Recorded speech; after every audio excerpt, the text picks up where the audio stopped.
Hello dear everyone, मैं सुनीता सिंह स्वागत करती हूँ आप सभी का एयर केमिस्ट्री क्लासेज में। और अभी अपने क्लास में करेंगे सीबीएसई क्लास 12 के लिए इलेक्ट्रोकेमिस्ट्री से important previous year question with handwritten notes and concept. Okay, तो यहाँ पे एक बात आप समझ लीजिए कि यहाँ जो भी क्वेश्चंस आपको दिखेंगे बहुत बहुत बहुत इंपॉर्टेंट हैं। और मैंने उन्हीं क्वेश्चन का कलेक्शन यहाँ पे किया है जिसको एक क्वेश्चन बनाने के बाद आप उससे 1 2 3 4 टाइप्स के क्वेश्चंस भी सॉल्व कर सकेंगे, जो मैं आपको पढ़ाते वक्त बताती चली जाऊंगी। ओके, तो चलिए स्टार्ट करते हैं क्वेश्चन नंबर फर्स्ट और देखते हैं क्या है। देखिए, पहला ही क्वेश्चन आपको समझ में आ जाएगा कि किस तरह से इंपॉर्टेंट है। तो देखिए 1 मार्क्स क्वेश्चन है। 1 मार्क्स क्वेश्चन में नंबर फर्स्ट क्वेश्चन है, represent the galvanic cell in which the reaction दिया हुआ है आपको टेक प्लेस। 2013 का क्वेश्चन है ये, ठीक है। तो the galvanic cell for given reaction is, तो हमेशा एनोडिक रिएक्शन जो होता है वो आगे लिखते हैं। फिर ये सॉल्ट ब्रिज पैरेलल लाइन जो आप देख रहे हैं वो सॉल्ट ब्रिज को रिप्रेजेंट करता है। और उसके बाद कैथोडिक रिएक्शन होता है। तो हमेशा याद रखिएगा एनोड, फिर सॉल्ट ब्रिज और कैथोड।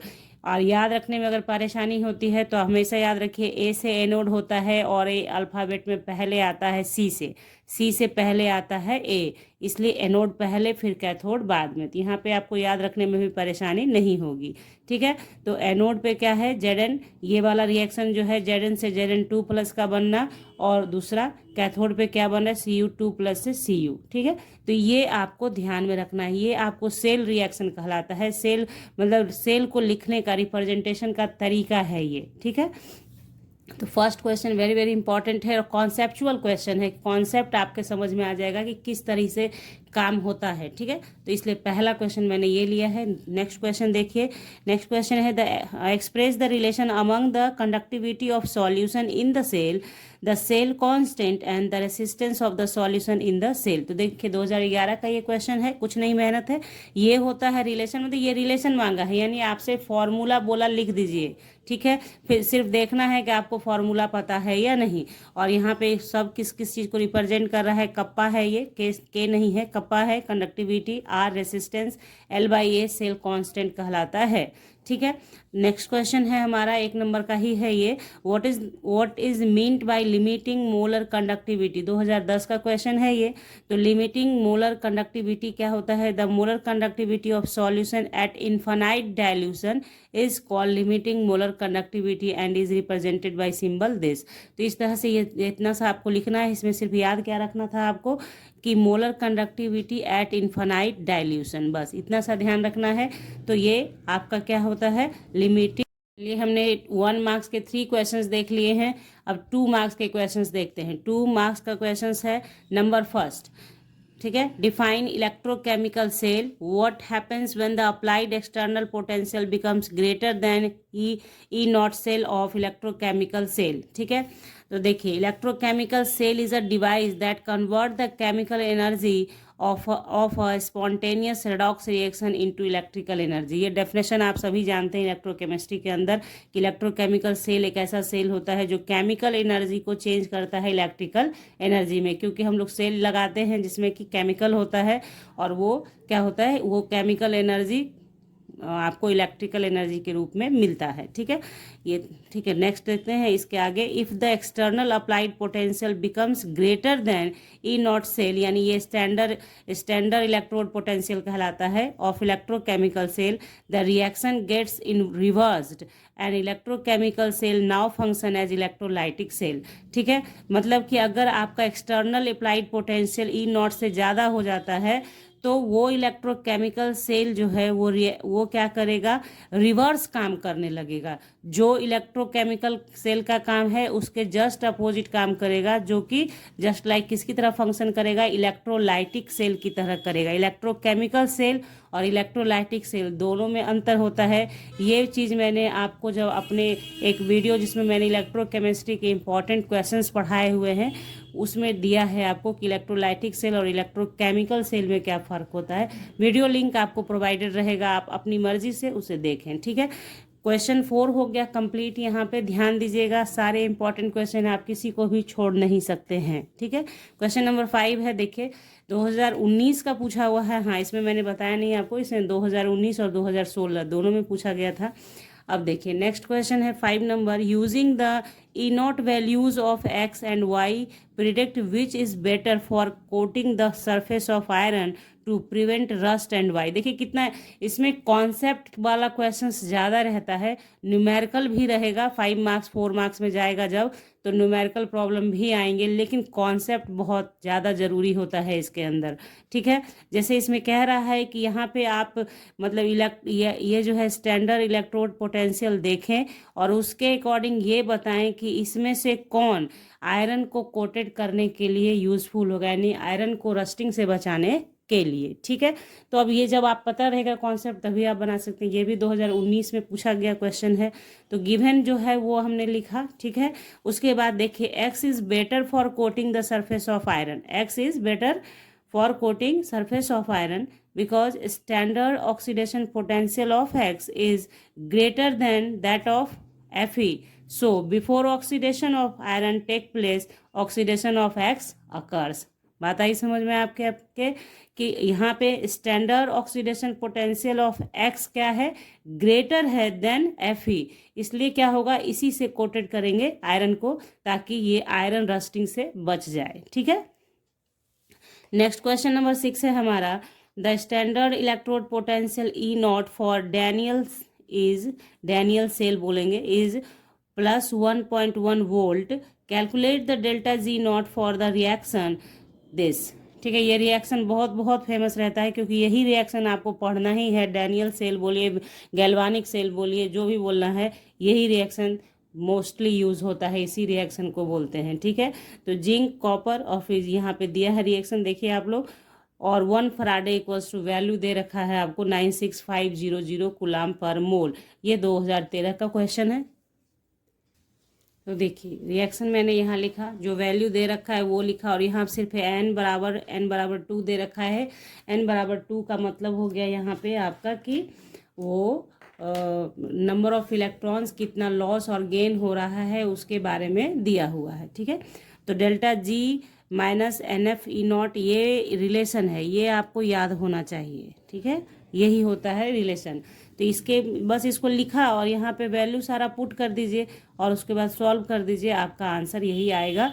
और अगर एक आध डिसमिल का इधर उधर होगा तो कैलकुलेशन बहुत ध्यान से कीजिएगा, मतलब मल्टीप्लिकेशन जो करना है, जूल को यहाँ किलो जूल में कन्वर्ट किया गया, तो जूल को किलो जूल में कन्वर्ट करने के लिए क्या करेंगे आप, एक 1000 से डिवाइड करेंगे, तो वो सब बातों का ध्यान मैंने पूरी तरह से रखा है, फिर भी आप इसको देख के सिर्फ उतारेंगे नहीं, इसको सॉल्व कर लेंगे। ठीक है, नेक्स्ट क्वेश्चन देखते हैं।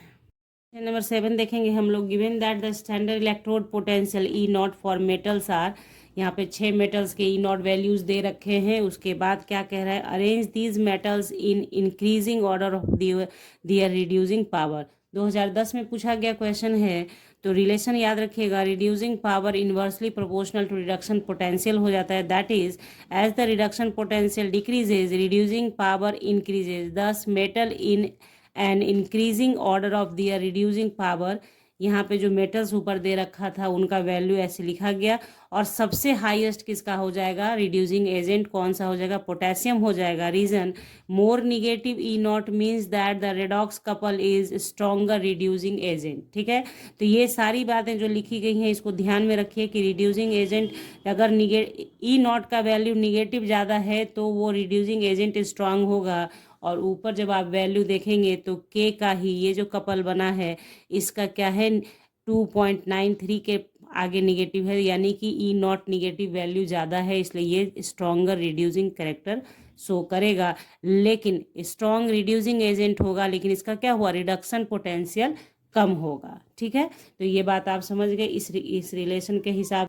क्वेश्चन नंबर 8 देखेंगे हम लोग, calculate the degree of dissociation alpha of acetic acid if it's molar conductivity is 39.05 Simon centimetre square per मोल।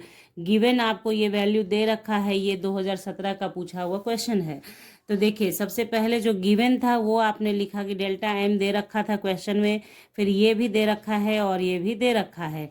तो देखिए कोहलार्स लॉ है इसी में इलेक्ट्रोकेमिस्ट्री के अंदर पढ़ना, जिसमें बताया गया है कि कोई भी जैसे आपका एसिड है वो ब्रेक करेगा, डिसोसिएट करेगा, तो ये डिसोसिएट करके इस तरह से टूटेगा आयन में। ठीक है, तो इस तरीके से टूटा, और ये दोनों वैल्यू आपने पता है, दोनों का वैल्यू पुट कर दीजिए यहाँ पे, दोनों को ऐड कीजिएगा तो आपके सामने इतना आया। तो चूंकि अल्फा इक्वल्स टू क्या हो जाता है, delta M by delta naught M, यानी ये हो जाता है, ये लिमिटिंग मोलर कंडक्टिविटी है। आपने आगे पढ़ा है ना, अभी तुरंत बताया है मैंने, ये जो है लिमिटिंग मोलर कंडक्टिविटी है। जब आप ये मोलर कंडक्टिविटी को लिमिटिंग मोलर कंडक्टिविटी से डिवाइड कर देंगे तो वो अल्फ़ा निकल जाता है।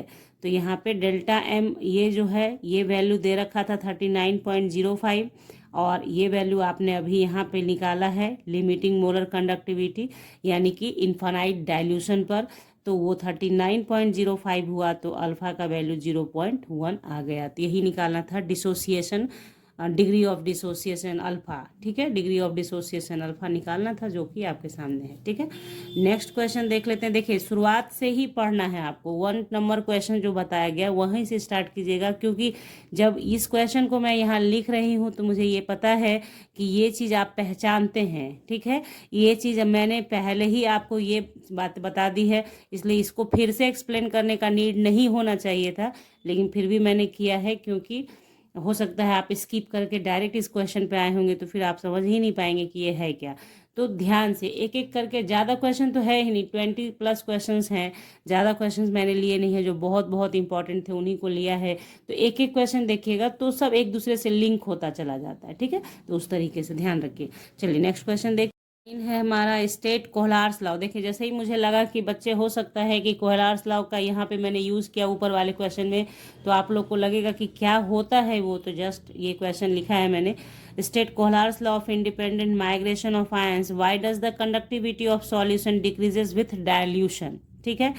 तो Kohlrausch's law of independent migration of ions states that the limiting molar conductivity of an electrolyte can be expressed as the sum of individual contribution of the anion and cation of the electrolyte। समझ गए आप? आपने समझा मैंने इतनी जो ऊपर आपको 3 मिनट का भाषण दिया क्यों दिया है, क्योंकि यहाँ पे देखिए लिखा ना कि कोहलार्स लॉ कहता है कि अगर इंडिपेंडेंट माइग्रेशन ऑफ आयन के लिए कि limiting molar conductivity of an electrolyte can be expressed as the sum of individual contribution of anion and cation of the electrolyte। उसी चीज़ को यहाँ पे किया गया है या नहीं, देखिए आप, molar limiting molar conductivity of acetic acid, और ये किया गया है। तो वही है बच्चों, ध्यान से थोड़ा सा, मुझे जैसे ही लगे क्वेश्चन मैं ऐसे ही नहीं लिखती हूँ आपके लिए, बहुत रिसर्च करके लिखती हूँ कि हाँ ये चलेगा, ये इसके बाद ये चल सकता है, क्योंकि ये बच्चे को समझ में आ जाएगा। तो इतना हो गया ये आपका। उसके बाद बातें लिख दी गई हैं, the conductivity of solution is related with the number of ions present per unit volume of the solution। when the solution is diluted the number of ions per unit volume decreases। इसलिए क्या हो जाता है, conductivity of solution decreases with dilution हो जाता है, ठीक है। तो देखिए क्वेश्चन नंबर 10 देखेंगे हम लोग, the molar conductivity of 1.5 m solution of an electrolyte is found to be 138.9 siemens centimetre square per mole. Calculate the conductivity of this solution. ये 2012 और 10 में पूछा गया क्वेश्चन है, तो बस इसको बनाने के लिए भी ये एक फॉर्मूला है जो आपको पता होना चाहिए, ठीक है। मोलर कंडक्टिविटी का रिलेशन कैसे होता है इसके साथ, तो ये आपने याद होना चाहिए। तो ये हो गया, पहले तो ये रिलेशन हो गया, और यहाँ पे फिर आपको बता दूं कि ये मोलर कंडक्टिविटी है, ये कप्पा है, ये कॉन्सेंट्रेशन ऑफ सॉल्यूशन है, ये 1000 है, ठीक है। तो चलिए सारा वैल्यू पता है जिसका जिसका वो सारा पुट कर दीजिए यहाँ ला के, ठीक है। तो आपने वैल्यू पुट किया, कप्पा का वैल्यू यहाँ से आप निकाल लेंगे, और यही आपको निकालना था, क्यों, क्योंकि calculate the conductivity of solution था। मैंने स्टार्टिंग में जो एक क्वेश्चन लिखा था ना रिलेशन वाला, उसमें बताया था के क्या है, कंडक्टिविटी ऑफ सॉल्यूशन है, तो यहाँ पे के ही निकालना था, और के आपको निकाल लेना है ऐसे कैलकुलेट करके, ठीक है। नेक्स्ट क्वेश्चन नंबर 11 देखेंगे हम लोग, क्या है, the conductivity of 0.01 m solution of acetic acid at 298 kelvin is 1.65 into 10 to the power -4 Simon per centimeter। Calculate molar conductivity delta M of the solution. 2018 का क्वेश्चन है ये। तो देखिए गिवन है कंडक्टिविटी ऑफ CH3COOH सॉल्यूशन दिया हुआ है, concentration of acetic acid दिया हुआ है, तो मोलर कंडक्टिविटी क्यों नहीं निकाल पाएंगे आप? फटाक से निकालेंगे। जस्ट अभी आपने ऊपर क्या किया, मोलर कंडक्टिविटी दे रखा था तो कप्पा का वैल्यू निकाल लिया, ऊपर वाले में था ना। देखिए आपको दोनों तरह का इंफॉर्मेशन देने के लिए ही ये क्वेश्चन लिखा है कि यहाँ पे क्या था, इसी एक फॉर्मूले का यूज करके ये भी बनेगा, क्योंकि यहाँ पे सिर्फ आपका कप्पा निकालना था, आपने कप्पा को बाहर किया। अब पाई एम का वैल्यू दे रखा है तो आपने उसको लिखा, ठीक है। तो उस तरीके से यहाँ हुआ। यहाँ पे क्या हो रहा है कि कप्पा दे रखा है, एम दे रखा है, तो हमको डेल्टा एम निकालना है, तो ये हम लोग निकाल लेंगे। इसको बिग डेल्टा बोलते हैं, ठीक है। तो यहाँ पे इस तरह से कप्पा इतना लिखा, वैल्यू पुट किया और सॉल्व कीजिएगा तो इतना हो जाएगा। यहाँ मैंने कैलकुलेशन पूरा नहीं किया है कि आपको दिखा, मतलब यहाँ पे वीडियो में मैंने कैलकुलेशन नहीं किया है ताकि वीडियो बहुत लंबी हो जाती है कैलकुलेशन के साथ बनाने में। तो यहाँ कर दिया है, आप लोग इसको कैलकुलेट करेंगे, कहीं प्रॉब्लम आती है देन क्वेश्चन करेंगे। ओके, चलिए देखिए क्वेश्चन नंबर 12 है, write the name of the cell which is generally used in hearing aid, write the reaction take place at the anode and cathode of this cell. 2017 का question है ये पूछा हुआ, बहुत इंपॉर्टेंट क्वेश्चन है, इसको ध्यान से देखिएगा, ध्यान रखिएगा, इससे आपके एमसीक्यूज भी सॉल्व हो जाएंगे कि mercury cell is suitable for low current device like hearing aids, watches etcetera. तो ध्यान रखना होता है कि हियरिंग एड्स, वॉच में ये इसमें कौन से सेल का यूज होता है, तो मरकरी सेल का यूज होता है। ये ऑब्जेक्टिव क्वेश्चन में भी काम कर जाएगा, इसलिए ध्यान से पढ़िए। मैं बार बार हर एक क्वेश्चन में बोल रही हूँ कि एक एक क्वेश्चन को ध्यान से पढ़िए, उससे एमसीक्यूज भी सॉल्व हो जाएंगे, ये क्वेश्चन भी सॉल्व हो जाएंगे और बाकी भी आपको आइडियाज़ हो जाएगा दिमाग में कि कैसे कौन सा क्वेश्चन पूछा जा रहा है और उसका आंसर आपको कैसे करना है, ठीक है।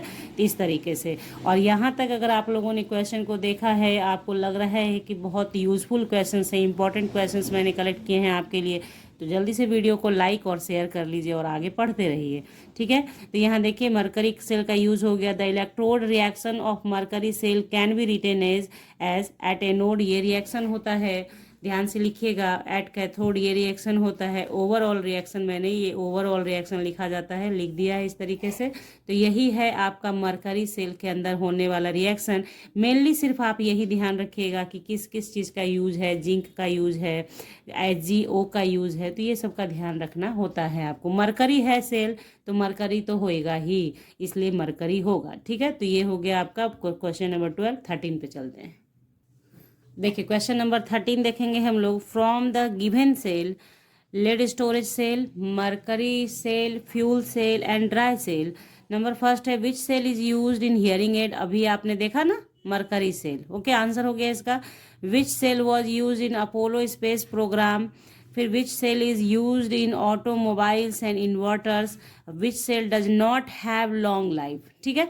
तो अब आपने ये 4 ऑप्शंस देखे, यहाँ पे आपको सेल दे रखा है और आपको इस चारों का आंसर करना है, तो इसलिए मैंने कहा है बहुत ध्यान से हर एक क्वेश्चन को देखिए, ठीक है। अब इसका आंसर कर लीजिए। तो पहले का आंसर तो मैंने बता दिया आपको, मरकरी सेल, दूसरा फ्यूल सेल, तीसरा लेड स्टोरेज सेल और सबसे कम लाइफ होता है किसका, ड्राई सेल का, ठीक है। तो ये चारों ऑप्शंस थे, चारों ऑप्शंस के आंसर आपको हो गए, ठीक है। नेक्स्ट क्वेश्चन देखिए, क्वेश्चन नंबर 14 है हमारा। Calculate the time to deposit 1.27 gram of copper at cathode when a current of 2 ampere was passed through the solution of CuSO4. Molar mass of copper दे रखा है और 1 फराडे का value भी दे रखा है। 2015 का क्वेश्चन है, ये भी दे रखा है, ठीक है। तो गिवन है हमारा WI और मोलर मास ऑफ कॉपर। तो ये एक फॉर्मूला है, Z बराबर ये होता है, ठीक है। ये आप जब फराडे लॉ पढ़ते हैं तो इलेक्ट्रोकेमिकल कांस्टेंट के ये इलेक्ट्रोकेमिकल कांस्टेंट है, ठीक है, Z। तो ये वैल्यू आता है फराडेज लॉ, सेकेंड लॉ में, ठीक है। तो फराडे लॉ के हिसाब से यहाँ पे इक्विवेलेंट वेट बाई फराडे हो गया और उसके बाद W बराबर होता है ZI इंटू T, ठीक है। तो T बराबर क्या हो गया, W और ZI इधर आ गया तो डिवाइड हो गया, और W और इस सब का वैल्यू तो आपको पता ही है, बस वैल्यू पुट करना है और बना लेना है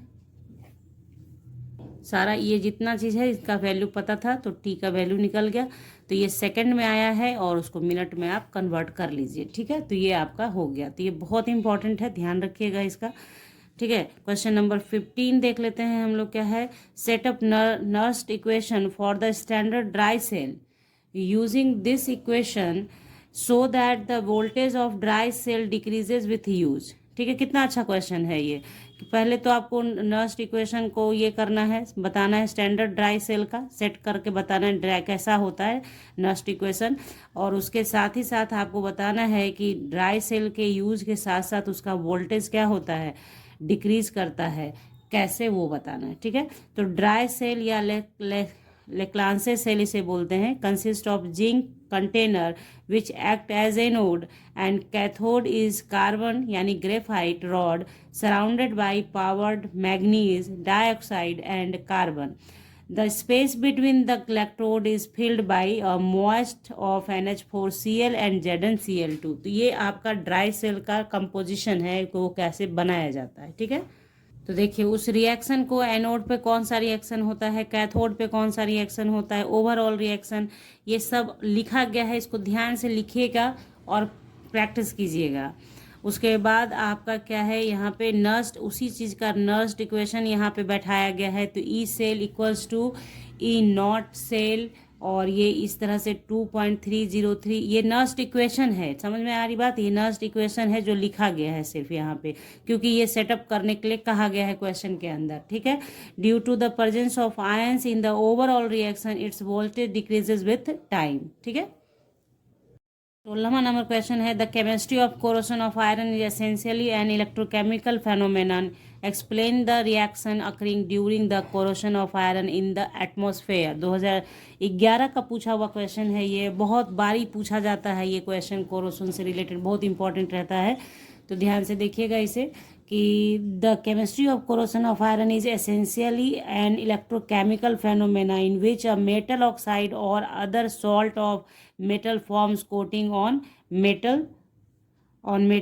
The reaction occurring during the corrosion of iron in the atmosphere as follows।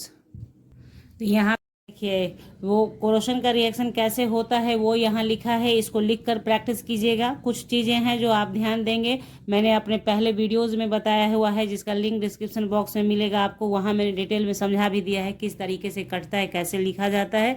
Overall reaction लिखा गया है, इसको प्रैक्टिस में रखेंगे आप, और इस तरीके से ये रिएक्शन हो गया। तो केयरफुली इसे लिखे, एक बार 1.5 बार लिख के प्रैक्टिस कर ले। ठीक है, उसके बाद क्वेश्चन नंबर 17 आपका आ गया, right the overall reaction that occurs during use discharging of nickel cadmium cell, is it a primary or a secondary cell, mention it one merit over the lead storage cell. समझ गए, इसमें 3 part है questions का। पहले तो आपको क्या करना है, ओवरऑल रिएक्शन करना है discharging of nickel cadmium cell का, फिर आपसे कह रहा है क्या ये प्राइमरी ये सेल है या सेकेंडरी सेल है, और उसके बाद आपको उसका एक मेरिट बताना है over the lead storage cell. 3 part में होगा। तो सबसे पहला काम कीजिए, nickel cadmium cell is a secondary cell, पहला आंसर हो गया, ये सेकेंडरी सेल है। It has longer life than the lead storage cell, दूसरा आंसर भी हो गया कि इसका लाइफ लेड स्टोरेज सेल से ज़्यादा होता है, but more expensive to manufacture, ये लेकिन क्या होता है, कॉस्ट होता है इसको बनाने में ज़्यादा। ठीक है, overall reaction during discharge is, यहाँ पे लिखा गया है, इस रिएक्शन को लिख लेंगे और प्रैक्टिस करेंगे। ठीक है, तो चलिए अब देखेंगे 3 मार्क्स के क्वेश्चंस। ठीक है, 2 मार्क्स क्वेश्चंस हमारे कंप्लीट हो गए, और आपने देखा है वेरी वेरी इंपॉर्टेंट जो क्वेश्चंस था, एकदम 100% गारंटी है क्वेश्चन आपको टच करेगा ही इससे। 3 मार्क्स क्वेश्चन में चलते हैं। 18 नंबर क्वेश्चन है, calculate delta G not and log के सी फॉर फॉलोइंग रिएक्शन। रिएक्शन दिया हुआ है, जो गिवन दिया है वो दिया है, और यहाँ 2019 का क्वेश्चन है। ठीक है, पूछा हुआ तो कुछ नहीं है, ये न्यूमेरिकल क्वेश्चन है। इसमें करना क्या है, गिवन जो दिया था मैंने फिर से इसे लिखा, इसी तरह आपको एग्जामिनेशन में लिखना होता है। और ई नॉट सेल निकालने के लिए क्या करना है, ओवरऑल ऐसे ही निकाला जाता है। जब ओवरऑल रिएक्शन की बात की जाती है तो इस तरह से दोनों का, कैथोड और एनोड का मैनेज करके निकलता है। तो यहाँ पे आप इसको करेंगे तो ये आपको माइनस माइनस प्लस हो जाएगा, और ये वैल्यू आपका इतना आ गया। उसके बाद आपने शुरुआत में ही ये रिलेशन देखा था जो मैंने आपको एक क्वेश्चन के अंदर बताया था, delta G equals to this. तो यहाँ पे 2 ही है। देखिए जहाँ भी n का मतलब है नंबर ऑफ इलेक्ट्रॉन गेन और लॉस, ठीक है, तो यहाँ पे क्या है, 2 इलेक्ट्रॉन का गेन या लॉस हो रहा है। तो बस यहाँ पे आपको क्या कर देना है, 2 लिखना है। ये जो 2 देख रहे हैं ना, ये n के लिए आया है, इस n के लिए, तो n हो गया 2। और चलिए, हाँ, तो यहाँ देखिए एक चीज़ देखिए, ध्यान रखिएगा, यहाँ पे एक प्लस लिखा है मैंने, 2 नहीं लिखा है, तो इसको कर लीजिए ऐसे 2, ठीक है। वो थोड़ा सा मिस हो गया है, तो वो सब थोड़ा ध्यान रखिएगा। ओके ना, यहाँ पे सारा वैल्यू दिया था, वो सारा वैल्यू पुट कर दिया और सॉल्व कीजिए, इसका वैल्यू आपके सामने आ जाएगा, ठीक है। क्वेश्चन नंबर 19 है हमारा, क्या देखिए, calculate the EMF of the following cell at 298 kelvin, ठीक है। EMF निकालना है और यहाँ पे रिएक्शन दिया हुआ है, वैल्यूज़ के साथ दिया है, इसका मतलब इसका यूज़ करना है हम लोगों को। गिवन दे रखा है, देखिए वैल्यू दे रखा है यहाँ पे, ये सब चीज़ें अब आप एक एक करके, अगर आपने शुरुआत से एक एक क्वेश्चन देखा तो आप समझ रहे हैं कि क्या है, एनोड है, कैथोड है। अब अगर E0 सेल निकालना है तो कैसे निकालेंगे, ये सारी बातें कुछ कुछ दिमाग में आपके सेट करने लगी होंगी, ठीक है। और ये 2016 का पूछा हुआ क्वेश्चन है। तो देखिए उसका आंसर यहाँ लिखा है मैंने, since oxidation of chromium is taking place in the given reaction, the chromium electrode is anode and as Fe is reduced in the reaction, Fe electrode is cathode. Thus half cell reaction as follows लिखेंगे, आप इस तरीके से लिखेंगे anode और cathode का reaction, ठीक है। बैलेंस करने के लिए यहाँ 2 और 3 से मल्टीप्लाई किया गया है ताकि इलेक्ट्रॉन बैलेंस हो जाए, तो इलेक्ट्रॉन बैलेंस हुआ। और इस तरीके से जब इसको आप करेंगे, ओवरऑल रिएक्शन लिखेंगे, तो इलेक्ट्रॉन एक दूसरे को कैंसिल कर देगा, उसके बाद ये आपका वैल्यू आएगा। और E0 जो कि जैसा मैंने आपसे कहा कि E0 निकालेंगे तो E cathode minus E anode कर देंगे। कैथोड का वैल्यू पता था, एनोड का वैल्यू पता था, आपने इसको कर लिया और ये हो गया आपका नर्स्ट इक्वेशन, जो अभी जस्ट आपने पीछे देखा है उसके लिए लिखा गया है। हियर n बराबर number of electrons transfer that is equal to 6, ठीक है। तो क्या है, इलेक्ट्रॉन ट्रांसफ़र कितना हो रहा है, 6, इसलिए यहाँ पे n के जगह पे 6 लिखा जाएगा।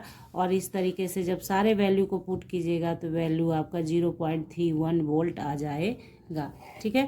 तो इस तरह ये मैंने यहाँ बनाया है, अगर आपको किसी और भी तरीके से बनाना आता है, कैलकुलेट करना, तो अपने से कीजिए। ये सिर्फ मैंने एक ये किया कि चलिए ये क्वेश्चन ऐसा है, इसको ऐसे बनाना है। और कैलकुलेशन मैंने आपको शुरुआत में ही कहा, डिटेल में मैंने कैलकुलेशन नहीं किया ताकि वीडियो लंबी नहीं हो। आपको क्वेश्चन, इंपॉर्टेंट क्वेश्चन देखना है और कैसे करना है वो करना है, ठीक है। तो चलिए क्वेश्चन नंबर 20 हमारा क्या है, देखिए कितना इंपॉर्टेंट है ये, 3 बार पूछा है। A voltaic cell is set up at 25 degree C with the following half cell, ठीक है। और बच्चे इसको देखते ही घबरा जाते हैं, घबराइए नहीं, क्वेश्चन को पहले देखिए, बहुत इजी है ये। Write an equation for the reaction that occurs when the cell generates an electric current and determine the cell potential, ठीक है। तो देखिए यहाँ पे जो गिवन जो भी था मैंने सब लिखा है आपके क्वेश्चन में जो दे रखा था, ठीक है। 2012, 11, 10 में पूछा गया क्वेश्चन है ये। तो सिमिलरली उसी तरह से किया है। फॉर द सेल ये लिखा, द सेल रिएक्शन इज लिखा हमने, ठीक है। n बराबर 6 हो गया। यहाँ पे ई सेल आप निकालेंगे, नर्स्ट इक्वेशन फिल करेंगे और कैलकुलेट करेंगे। सारा लोचा है कैलकुलेशन में, कैलकुलेट करेंगे और बना लेंगे आप आसानी से। तो कैलकुलेशन केयरफुली कीजिए, और कैलकुलेशन में अगर प्रॉब्लम आ रही है आपको तो आप बताइए, तो फिर मैं एक आध न्यूमेरिकल का, मतलब एक पर्टिकुलर इलेक्ट्रोकेमिस्ट्री न्यूमेरिकल का वीडियो बना। क्वेश्चन नंबर 21 है, conductivity of 2.5 into 10⁻⁻4 m methanoic acid is 5.25 into 10⁻⁻5 siemens पर centimetre. Calculate its molar conductivity and degree of dissociation. Alpha भी निकालना है, ठीक है, मोलर कंडक्टिविटी भी निकालना है। आप पता चल गया आपको, मोलर कंडक्टिविटी जैसे कहा आपके दिमाग में फिगर हो जाना चाहिए कि ये निकालना है। डिग्री ऑफ डिसोसिएशन कहा यानी अल्फा निकालना है। ये आपको अब इतना आप फिगर आउट कर सकते हैं क्योंकि आपने शुरुआत से क्वेश्चंस देखे हैं यहाँ तक, और ये सारे टर्म को आप पहचान चुके हैं, ठीक है। तो यहाँ पे ये वैल्यू दिया है, 2015 का ये क्वेश्चन है और बनाएंगे इसे। तो चलिए इसे बना लेते हैं। मोलर कंडक्टिविटी ऑफ 2.5 दिया हुआ है, वैल्यू लिखा आपने, फिर फार्मूला आपको पता है, ये सारे फार्मूला मैंने पहले ही बताया है आपको। इन्फिनाइट डाइल्यूशन पे जब निकालते हैं तो वो क्या हो जाता है आपका, लिमिटिंग मोलर कंडक्टिविटी हो जाता है। तो बस देखिए यहाँ पे आप मोलर कंडक्टिविटी फाइंड आउट कर लिए। यहाँ पे आप जो कर रहे हैं ये क्या है, limiting molar conductivity eight infinite dilution होता है, वो कर रहे हैं आप। सारा वैल्यू आपको दिया हुआ है, आपने किया। और ये अल्फ़ा का वैल्यू भी अभी जस्ट पीछे आपने जो पढ़ा था उसी के अकॉर्डिंग तो है। अल्फ़ा एम, खाली लिखने का तरीका यहाँ पे MC कर दिया गया है। ये इन्फानाइट कर दिया गया, यानी आपको पूरी तरह से तैयार किया जा रहा है कि ऐसा भी लिखा हुआ मिलेगा, घबराइए नहीं, आपने जो पढ़ा है वही सही है, वही है। ये मोलर कंडक्टिविटी है, ये लिमिटिंग मोलर कंडक्टिविटी है, डिवाइड किया तो अल्फा का वैल्यू देगा और अल्फा का वैल्यू इसने दिया, ठीक है। तो इस तरीके से आप समझेंगे हर एक बात को। क्वेश्चन नंबर 22 पे आ जाइए। क्वेश्चन नंबर 22 भी बहुत कुछ नहीं खास है। कैलकुलेट, अब आप समझ सकते हैं इस तरह के न्यूमेरिकल को। तो कैलकुलेट डेल्टा एम नॉट यानी limiting molar conductivity for acetic acid given that दिया हुआ है। बहुत अच्छा क्वेश्चन है ये, 2010 में पूछा गया क्वेश्चन है, तो बस फटाक से जो दिया था वो लिखिएगा एग्जाम में। और according to Kohlrausch's law for weak electrolyte, Kohlrausch's law for weak electrolyte ये होता है, इस तरीके से निकाला जाता है। तो देखिए यहाँ पे आपका इलेक्ट्रोलाइट HCl है, NaCl है और ये है, सबको तोड़ के लिखा गया है। देखिए H plus Cl minus CH3 वाला है, तो Na ये माइनस Na प्लस, फिर इसी तरह से NaCl के लिए लिखा। उसके बाद जो कट जाएगा उसको काट देना होता है, ठीक है, वो बाद में करेंगे हम लोग। यहाँ पे देखिए ये इसके लिए ये लिख सकते हैं, इसके लिए ये लिखेंगे और इनके लिए ये लिखेंगे, और इन सब का वैल्यू हमें दिया हुआ है, काटने का जरूरत नहीं है यहाँ पे। क्या वो नीड, ये आवश्यकता के अनुसार उसको काटा जाता है जैसा ज़रूरत होता है। तो यहाँ ना नीड नहीं था काटने का, नहीं काटेंगे हम लोग। अब यहाँ पे जो है आपका वैल्यू इन सब का पता है, तो वैल्यू यहाँ पे पुट कर दिया हम लोगों ने, ठीक है। देखिए यहाँ पे जो बात हो रही थी काटने की, उसे कैसे काटते आप, तो यही वैल्यू आता, जैसे Na प्लस काट देता इसको और Cl माइनस काट देता इसको, तो बचता नहीं, यही सिर्फ ये वाला पार्ट, यही है कोहलार्स का लॉ। समझ में आ रही बात? ये कट जाएगा इससे, ये कट गया इससे, तो बचा तो यही वाला ना, यही निकालना है ना आपको। तो वो उसी वजह से मैंने वहाँ समझाते वक्त बोला है। तो बस वैल्यू पुट किया, निकाल दिया, बन गया, आंसर हो गया, ठीक है। 23 नंबर क्वेश्चन देखिए। 23 में दो क्वेश्चन है। Calculate the mass of Ag deposited at cathode when a current of 2 ampere was passed through a solution of AgNO3 for 15 minute. Given molar mass of Ag दिया हुआ है, फराडे का value दिया रखा है, और दूसरा क्वेश्चन है डिफाइन फ्यूल सेल। तो ये तो डेफिनेशन लिखना है, इसको सॉल्व करना है। ये इसी टाइप का क्वेश्चन पहले भी पूछा गया है, सिर्फ वहाँ पे कॉपर था, यहाँ पे आपका Ag है, मतलब सिल्वर है। तो बनाने का तरीके में कोई फ़र्क नहीं आएगा, सिर्फ वैल्यू का इधर उधर करना है। और 2017 में फिर ये क्वेश्चन पूछा गया है, तो हो सकता है कि इस बारी भी आपके एग्जामिनेशन में कोई मेटल बदल देगा, वैल्यू आगे पीछे कर देगा, तो बनाना तो इसी तरीके से होगा ना, यही समझना है आपको। तो गिवन दिया हुआ है current 2 ampere, time 15 minute, quantity of electricity passed will be Q equals to IT होता है। तो जो वैल्यू दिया था उसको लिखा, 1800 कूलाम आया। इलेक्ट्रोलिसिस ऑफ AgNO3 का यहाँ पे बनाएंगे आप, और एक एक करके बनाया गया कि 96500 कूलाम डिपॉजिट करता है 108 ग्राम ऑफ Ag। तो 1800 कूलाम कितना करेगा, इसको ऐसे पुट किया और आप बनाएंगे, सॉल्व करेंगे, बन जाएगा आपका। फिर आते हैं फ्यूल सेल पर। फ्यूल सेल का डेफिनेशन आप लिखेंगे, those galvanic cell in which chemical energy of combustion of fuel like hydrogen, methane etcetera is converted into electrical energy are called fuel cell. The overall reaction of fuel cell is this, ठीक है। तो ये हो गया आपका 23 number question. Next देखते हैं। देखिए 24 नंबर क्वेश्चन है, E not cell for given redox reaction is 2.71 volt. Reaction आपको दे रखा है, ठीक है। और वैल्यूज़ देखिए, मोल, ये आपका यहाँ पे कॉन्सेंट्रेशन टर्म में दिया है, इसका यूज़ करेंगे हम लोग। बहुत इंपॉर्टेंट क्वेश्चन है, 2019 का पूछा हुआ है। Calculate E cell for the reaction, write the direction of flow of current when an external opposite potential applied is less than 2.71 volt और ग्रेटर देन 2.71 वोल्ट। जस्ट आप याद करें, 1 मार्क्स क्वेश्चन में जब आप पढ़ रहे थे, 1 मार्क्स या 2 मार्क्स का क्वेश्चन में था ना कि जब एक्सटर्नल पोटेंशियल बढ़ा दिया जाएगा तो इलेक्ट्रोकेमिकल सेल बिहेव करेगा इलेक्ट्रोलाइटिक सेल की तरह। उसी चीज़ का कुछ यहाँ पे एडवांस फॉर्म में दिया है। तो चलिए इसको देखते हैं कैसे करना है, ठीक है। एक एक क्वेश्चन को, छोटे छोटे क्वेश्चन को भी समझना होता है, ताकि आपका कॉन्सेप्ट बनता है उसी से, और फिर उसे आप अप्लाई करते हैं लॉन्ग क्वेश्चन के अंदर। तो देखिए फॉर रिएक्शन, यहाँ पे रिएक्शन लिखा गया, ई नॉट सेल दे रखा था। नर्स्ट इक्वेशन हमने फिर से लिखा है और नर्स्ट इक्वेशन के अकॉर्डिंग सॉल्व किया है, इसको बनाया है, तो इतना वोल्ट आया ई सेल। तो यहाँ पे देखिए, अब आपके क्वेश्चन का आंसर है when E external greater than 2.7 less than 2.71 volt the current flows from copper to manganese as the electron flows from magnesium to copper rod.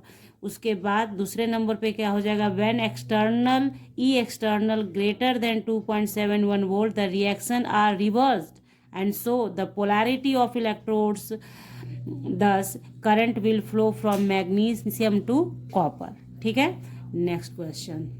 चलिए 25 नंबर क्वेश्चन है, calculate the EMF and delta G of following cell. दिया हुआ है आपके सामने और बहुत बारी आपने निकाला ईएमएफ ऑफ डेल्टा जी। ठीक है, तो चलिए यहाँ पे 2015 का ये क्वेश्चन हो गया आपका। एट कैथोड आप रिएक्शन लिखेंगे, एट एनोड लिखेंगे, फिर कैथोड लिखेंगे, ओवरऑल रिएक्शन लिखा, ई नॉट सेल कितनी बार आपने निकाल लिया है। तो उसी फॉर्मूले का यूज करके यहाँ पे इसको निकाल लीजिए। फर्स्ट नंबर पे n बराबर 2, तो ई सेल ये नर्स्ट इक्वेशन के अकॉर्डिंग लिख के बना लिया। यहाँ पे मैंने बहुत ज़्यादा नहीं लिखा ताकि, क्योंकि बहुत बारी इसी टाइप के क्वेश्चंस आपने पीछे किए हैं, तो अब आप समझ सकते हैं इसे। तो यहाँ पे ये चीज़ आया आपके सामने। तो चलिए डेल्टा जी का वैल्यू भी निकालना था। ई आपने ये ईएमएफ ऑफ सेल निकाल दिया, ई सेल निकाल लिया, उसी को कहते हैं ईएमएफ ऑफ सेल। ठीक है, डेल्टा जी निकालने के लिए फॉर्मूला ये होता है, आपको पता है। ठीक है, तो इसके बाद यहाँ क्या करेंगे, n बराबर 2 है क्योंकि 2 इलेक्ट्रॉन का लेन देन हो रहा है, तो डेल्टा जी n बराबर 2, f का वैल्यू पता होता है हम लोगों को, इतना होता है, फ्राडे कांस्टेंट है ये। ठीक है, और ई नॉट सेल आपने यहाँ पे अभी फाइंड आउट किया है और इसको सॉल्व कीजिएगा, इतना वैल्यू दे देगा। तो ये इस टाइप का क्वेश्चन आपने ये देखा कि ईएमएफ ऑफ डेल्टा जी निकालने वाला, ई नॉट सेल निकालने के लिए नर्स्ट इक्वेशन, इससे अलावे तो इलेक्ट्रोकेमिस्ट्री में कुछ दिखेगा ही नहीं आपको, बस यही है जो है। ओवरऑल केमिस्ट्री जो इलेक्ट्रोकेमिस्ट्री का है यही है, इससे ज़्यादा कुछ नहीं है। बस इतना कर लीजिए आप, आपका कोई भी क्वेश्चन आएगा, यहाँ तक कि आप अगर केस स्टडी क्वेश्चन भी आ जाता है आपको, तो भी आप सॉल्व कर पाएंगे, क्योंकि जो एक ओवरऑल कॉन्सेप्ट था इस चैप्टर का वो मैंने दिया है और आपसे कह ही दिया है कि अगर आपको कैलकुलेशन से रिलेटेड प्रॉब्लम है तो उसके लिए आप कमेंट सेक्शन में बताएंगे, तो न्यूमेरिकल का क्वेश्चन, न्यूमेरिकल प्रॉब्लम का वीडियो बना दूंगी एक सेपरेट, वहाँ पे आपको डिटेल में सारा कुछ मिल जाएगा। तो चलिए, जो बातें थी सारी बातें मैंने आपको बता दी है और आशा करती हूँ कि ये वीडियो आपके एग्जाम के लिए हेल्पफुल हो। तो इसी आशा के साथ मिलेंगे आपसे नेक्स्ट क्लास में नेक्स्ट वीडियो के साथ। तब तक के लिए bye, thank you, take care, have a nice day बच्चों।